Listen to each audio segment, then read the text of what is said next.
Do you foresee human body on a chip?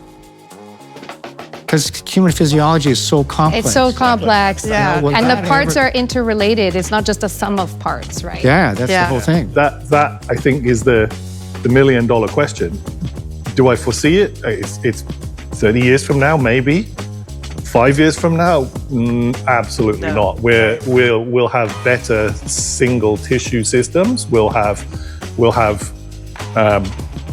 maybe some interaction. Maybe you'll have some feedback loop that is built in here, so that you can model out. Okay, this happens in this system. What does it cause to the next system? You know, we're just not there yet. So the push is there to continue to develop this technology, this Absolutely. into drug development. It's not that it's a done deal, and so we'll expect growth in that area. Yeah, absolutely. The next 2 or 3 years are probably going to be fairly transformational.